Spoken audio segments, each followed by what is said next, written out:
Good evening friends. ഇന്ന് social media മുഴുവൻ OBYOZയുടെ ഷോപ്പിൽ നടന്ന ഫ്രോഡുലൻ്റ് ആക്ടിവിറ്റീസിനെ പറ്റിയിട്ടാണ്. അതായത് തെഫ്റ്റ് എന്ന് തന്നെ പറയാം. By three lady staffs. OBYOZയുടെ ഷോപ്പിലുണ്ടായിരുന്ന 3 ലേഡി സ്റ്റാഫ്സ് ചെയ്ത മാൽ പ്രാക്ടീസിനെ പറ്റിയിട്ടാണ് ഇന്നത്തെ സോഷ്യൽ മീഡിയ മുഴുവൻ. അപ്പം ഞാനും ഓർത്തു എൻ്റേതായ ഒരു ഒപ്പീനിയൻ, എൻ്റേതായ ഒരു തോട്ട് ഈ ഒരു കാര്യത്തിൽ I also wanted to put forward. First and foremost, എനിക്ക് ദിയ കൃഷ്ണ പുട്ട് ഫോർവേഡ് ചെയ്ത സർട്ടൻ പോയിൻറ്റ്സിനോടാണ് ഒരു ലൈൻമെൻറ്റ് തോന്നിയത്. അതിനുള്ള മെയിൻ റീസൺസ് എന്ന് പറയുന്നത്, ഈ പറയുന്ന 3 സ്ത്രീകളും അവരുടെ ഭാഗം ന്യായീകരിക്കാനായിട്ട് അവർ കൗണ്ടർ കേസാണ് കൊടുത്തേക്കുന്നത്. ഫസ്റ്റ് ഓഫ് ഓൾ, പരാതിക്കാരി ദിയ കൃഷ്ണയായിരുന്നു. ആ പരാതി വന്നതിന് ശേഷം, ഫയലായതിന് ശേഷം ഒരു കൗണ്ടർ കേസ് പോലെയാണ് ഈ 3 ലേഡീസ് കേസ് കൊടുത്തേക്കുന്നത്. ആ കേസിലും അവർ പറയുന്ന പോയിന്റുകൾ തട്ടിക്കൊണ്ടുപോകലും ഒക്കെയാണ്. അതല്ലാതെ തട്ടിക്കൊണ്ടുപോകൽ പിന്നെ ജാതീയമായിട്ട് അധിക്ഷേപിച്ചു എന്ന്. ഇവർക്കല്ലാതെ ഇങ്ങനെ ഒരു അലിഗേഷൻ, ഫ്രോഡുലൻ്റ് അലിഗേഷൻ ഇവർക്കെതിരെ നടത്തിയെന്നോ ഇവരുടെ അടുത്തു നിന്ന് ബലമായി പൈസ വാങ്ങിച്ചു എന്നോ ഒന്നും ഇവർക്ക് കേസില്ല. ഇവരുടെ എഗെയിൻസ്റ്റ് ദിയ കൃഷ്ണ ഉന്നയിച്ച വിഷയം ഇതാണ്, തട്ടിപ്പാണ്. 69 ലക്ഷം രൂപയുടെ തട്ടിപ്പാണ്. അപ്പോൾ അതിനെപ്പറ്റി അവർക്ക് യാതൊരു ഡിബേറ്റും ഇല്ല. അതിനകത്തിൽ അവർ ഡിബേറ്റ് ചെയ്യണില്ല, ആർഗ്യൂ ചെയ്യണില്ല ദിയ കൃഷ്ണേൻ്റെ അലിഗേഷൻ റോങ് ആണെന്നുള്ളത്. ഇൻസ്റ്റഡ് ഇവർ പറയുന്നത് ദിയ കൃഷ്ണ പറഞ്ഞിട്ടാണ് പൈസ വാങ്ങിച്ചത്. ടാക്സ് ഇവേഡ് ചെയ്യാൻ വേണ്ടിയിട്ട് ദിയ കൃഷ്ണ പറഞ്ഞു ഇങ്ങനൊരു വെയിൽ ഇവരുടെ അക്കൗണ്ടിലേക്ക് വാങ്ങണമെന്നുള്ളത്. അപ്പോൾ അവർ വാങ്ങിച്ചിട്ടുണ്ടെന്നുള്ളത് വൺ തിങ്, അവരവിടെ എഗ്രി ചെയ്യുന്നുണ്ട്. പക്ഷെ അവർ പറയുന്നത് ദിയ പറഞ്ഞിട്ടാണ്. അങ്ങനെ ഒരു കാര്യം ഇവർ ഈ പബ്ലിക്ലി മീഡിയയുടെ മുന്നിൽ വന്ന് പറയുന്നതിന് മുന്നേ ദിയ കൃഷ്ണ ഇവരെ ഭീഷണിപ്പെടുത്തി എന്നും പറഞ്ഞുകൊണ്ട് അവരിട്ട ഒരു വീഡിയോ ഉണ്ട്. അവർ കോൾ റെക്കോർഡ് ചെയ്ത് കാണിക്കുന്ന ഒരു വീഡിയോ ഉണ്ട്. അതിൽ ദിയ മോശമായിട്ട് സംസാരിച്ചു എന്നോ തെറി വിളിച്ചു എന്നോ ഭീഷണിപ്പെടുത്തി എന്നോ ഒക്കെ പറയുമ്പോൾ സ്വാഭാവികമാണ്. അതായത് 69 ലക്ഷം രൂപയാണ് പറ്റിച്ചേക്കുന്നത്. ഒന്ന് പറ്റീരെന്ന് പറയുന്നത് തന്നെ, അതിന് 1 രൂപയാണെങ്കിൽ പോലും കൂടെ നിൽക്കുന്ന ഒരാൾ പറ്റിച്ചു എന്ന് പറയുമ്പോൾ ഒരാൾക്ക് സഹിച്ചെന്ന് വരില്ല. ആ അറ്റ്മോസ്റ്റ് പീക്ക് ഇമോഷനിലാണ് ദിയ സംസാരിക്കുന്നത്. കൂടെ കൂട്ടിയെ നിങ്ങൾ ചതിച്ചു എന്നുള്ള ബോധ്യത്തിൽ നിങ്ങളോട് സംസാരിക്കുമ്പോൾ പിന്നെ അവർ എങ്ങനെ സംസാരിക്കണമായിരുന്നു? മോളെ ചക്കരെ, നീ എന്തിനാണ് എന്നോടിത് ചെയ്തതെന്നുള്ള രീതിയിൽ സംസാരിക്കണമായിരുന്നോ? നിങ്ങളിത് ഇത്രയും പോലും മാന്യതയിൽ സംസാരിക്കില്ല എന്നുള്ളത് ഉറപ്പാണല്ലോ. അതിപ്പോൾ പറയാനായിട്ട് ഇനിയിപ്പോൾ നിങ്ങൾ ഭയങ്കര മാന്യരാണെങ്കിൽ പോലും ഈ വൃത്തിയായിട്ട് പരിപാടിക്ക് ചെയ്യില്ലായിരുന്നല്ലോ. അത്ര മാന്യതയുള്ളവരായിരുന്നെങ്കിൽ അധ്വാനിച്ച് ജീവിച്ചേനെ, മോട്ടിച്ച് ജീവിക്കില്ലല്ലോ. അപ്പോൾ എന്തൊക്കെ ആയിക്കോട്ടെ, ഇനിയിപ്പോൾ ദിയ കൃഷ്ണ പറഞ്ഞിട്ടാണ് നിങ്ങൾ ഈ ടാക്സ് ഇവേഷൻ അല്ലെങ്കിൽ ടാക്സ് ഇവേഡ് ചെയ്യാനായിട്ട് നിങ്ങൾ നിൽക്കില്ലായിരുന്നല്ലോ അത്ര മാന്യതയുള്ളവരായിരുന്നെങ്കിൽ. അപ്പോൾ ആ ഒരു ഭാഗം അങ്ങോട്ട് മാറ്റി വെച്ചിട്ട് ദിയ കൃഷ്ണ അപമര്യാദയായി സംസാരിച്ചു എന്നുള്ളത്, ആ ഒരു ബേസ്റ്റ് ഓഫ് ഇമോഷൻസിൽ ആരാണെങ്കിലും സംസാരിക്കുന്ന രീതിയിൽ അവർ സംസാരിച്ചിട്ടുള്ളൂ. അതുപോലെ തന്നെ ഭീഷണി എന്നൊക്കെ പറയുന്നത് ട്രൈബലാണ്, അത് കേട്ടാലറിയാം അറ്റ്മോസ്റ്റ് ഇമോഷൻസിൽ ഒരാൾ സംസാരിക്കുന്നതാണ്. അതൊന്നും ഭീഷണിപ്പെടുത്തി എന്നുള്ളൊരു കാറ്റഗറിയിൽ കൊണ്ടുവന്ന് ടൈ ചെയ്യാൻ നോക്കുന്നത് തന്നെ നിങ്ങൾക്ക് പ്രത്യേകിച്ച് അലിഗേഷൻസ് ഒന്നും ഇല്ല.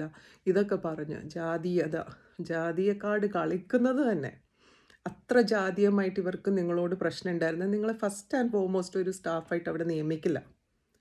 നിങ്ങളെ എല്ലാ ഫങ്ഷൻസിനും ഇൻവൈറ്റ് ചെയ്യില്ല. ഇനിയിപ്പം നിങ്ങൾക്ക് അങ്ങനെ ഒരു പ്രോബ്ലം ഇടയ്ക്ക് ഉണ്ടായിട്ടുണ്ടെങ്കിൽ പോലും അന്ന് നിങ്ങൾ ജോലി ഉപേക്ഷിച്ച് പോകണമായിരുന്നു. ജാതീയമായിട്ട് അധിക്ഷേപിച്ചിട്ടുണ്ടെങ്കിൽ അതിനെതിരെ പ്രതികരിച്ചിട്ട് അതിനുള്ള നടപടികൾ എടുത്തിട്ട് വേണ്ടെന്ന് വെക്കണമായിരുന്നു അങ്ങനെ ഒരു ജോലി. മനസ്സിലായോ? അപ്പോൾ അതൊന്നും ചെയ്യാതെ അവരെ പറ്റിച്ചുകൊണ്ട് ഇത്രയും കാലം അവിടെ നിന്ന് ഏ ആ, ആ, ഇതിനകത്തിലെ ഏറ്റവും രസമായിട്ട് തോന്നിയത് ആ ലേഡി, ആ കണ്ണാടി വെച്ച ലേഡി, ആ പുള്ളിക്കാരിയാണല്ലോ എല്ലാം തുടങ്ങിയത്. ആ സ്ത്രീ എന്തോ വലിയൊരു കുറ്റം പോലെ പറയുന്നു, ദിയ ഫുൾ ട്രാവലിലാണ്, അല്ലേ നീ അങ്ങോട്ട് വന്നില്ല. നിങ്ങളെ വിശ്വസിച്ചു പോയി. അവരോർത്തു അവരില്ലാത്ത സമയത്ത് നിങ്ങൾ 3 പേരും വിശ്വസിക്കാൻ കൊള്ളവന്നവരാണെന്നും നിങ്ങൾ മര്യാദയ്ക്ക് ബിസിനസ് നടത്തുമെന്നും അവർ വിശ്വസിച്ചു പോയി. അപ്പം അത് വിശ്വസിച്ചതാണോ ഇപ്പം നിങ്ങൾ പറയുന്ന കുറ്റം? അവർ യാത്രയ്ക്ക് പോയതോ അല്ലെ അവർ വീഡിയോ ഇടുന്നതോ അവർക്ക് വയ്യാതായി ഹോസ്പിറ്റലിൽ കിടന്നത് അവരുടെ കുറ്റമാണ്. നിങ്ങളെ എല്ലാ ദിവസവും വന്ന് മോണിറ്റർ ചെയ്യണമായിരുന്നു.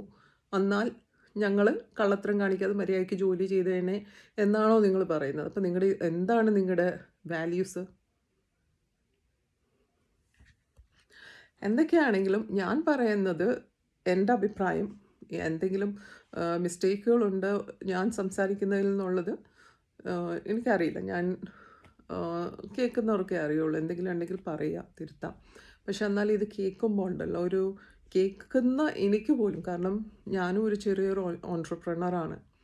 ഞാനും എൻ്റെ സ്റ്റാഫുകളെ അതുപോലെ വിശ്വസിച്ചിട്ടാണ് പല കാര്യങ്ങളും ഏൽപ്പിക്കുന്നത്. അതേപോലെ ഗോഡ് ഫോർബിഡ് ആർക്കും ഇങ്ങനെ ഒരു സിറ്റുവേഷൻ വരാതിരിക്കട്ടെ. കാരണം ഒരു ബിസിനസ്സൊക്കെ സെറ്റപ്പ് ചെയ്യുക, അത് ബിൽഡ് ചെയ്ത് കൊണ്ടുവരിക, ഇറ്റ്സ് നോട്ട് ഈസി. അപ്പോൾ നിങ്ങളെ കൂടെ നിൽക്കുന്ന സ്റ്റാഫ് തന്നെയാണ് ശരിക്കും ഒരു ബിസിനസ്സിൻ്റെ ഒരു ബാക്ക് ബോൺ എന്ന് പറയുന്നത്. അതൊരു ലക്ക് തന്നെയാണ്, വാല്യൂ ഉള്ള സ്റ്റാഫ്സിനെ കിട്ടുക എന്ന് പറയുന്നത്. അപ്പം ആ ഒരു വേയിൽ നോക്കുമ്പോൾ ഇറ്റ് വാസ് അൺഫോർച്ചുനേറ്റ്. ആ ലേഡി നിങ്ങളെ വിശ്വസിച്ചു പോയതാണ് തെറ്റ് എങ്കിൽ ആ ഒരു വെയിലൊക്കെയാണ് ഇപ്പോൾ ആ നടക്കുന്ന ലേഡി പ്രതികരിക്കുന്നത്. അവർ അങ്ങോട്ട് വരാറില്ലായിരുന്നു എന്നും യാത്രയ്ക്ക് പോയിന്നും ഒക്കെ. അപ്പം ഈ ഒരു ഓണർ നിങ്ങളെ വിശ്വസിച്ചൊരു സ്ഥാപനം ഏൽപ്പിക്കുമ്പോൾ അവർ യാത്ര പോയി എന്നൊക്കെ പറഞ്ഞിട്ടുള്ള എക്സ്ക്യൂസുകളിൽ അവരെ പറ്റിക്കാം എന്നാണോ ഉദ്ദേശിക്കുന്നത്? എന്തൊക്കെയാണെങ്കിലും ദിയയുടെ വീഡിയോ ആയിക്കോട്ടെ, സിന്ധു കൃഷ്ണയുടെ വീഡിയോ ആയിക്കോട്ടെ, ആഹാന എങ്ങും ഒരു ഫോഴ്സ് കാണുന്നില്ല. നിങ്ങൾ ഫ്രീ വില്ലായിട്ട് തന്നെയാണ് അവിടെ സംസാരിക്കുന്നത്. അപ്പോൾ ഈ ആൾക്കാരെല്ലാം, ഈ കാണുന്നവരൊക്കെ അങ്ങ് പൊട്ടന്മാരൊന്നുമല്ല. എന്തായാലും let's see, truth will prevail. നമുക്ക് കാണാം. എന്തായാലും all support to Diya Krishna. എന്തായാലും ഈ ഒരു സ്റ്റേജിൽ, എസ്പെഷ്യലി ഈ ഒരു ലാസ്റ്റ് ട്രൈമസ്റ്ററിൽ ഒരു മദറും ഗോ ത്രൂ ചെയ്യേണ്ട സ്ട്രെസ്സൊന്നുമല്ല. She has gone through. So I am wishing her good health, her baby good health.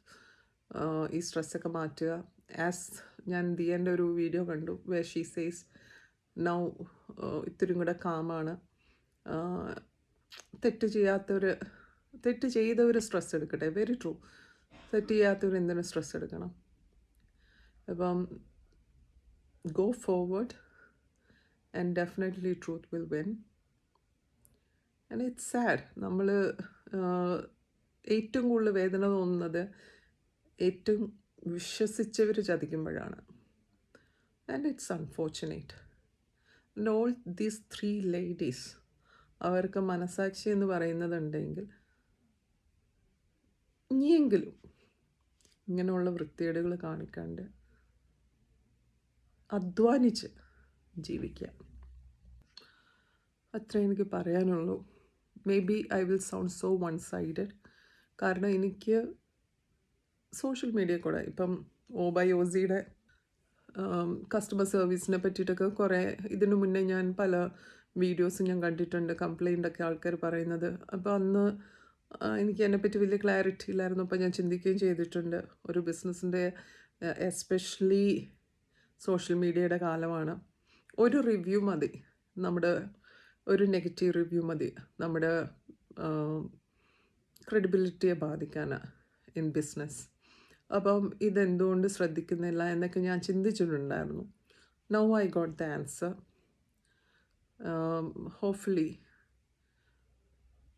lessons might have learned, and hopefully they will focus on hiring more people with good values and integrity. Hoping for the best for the case. All the best.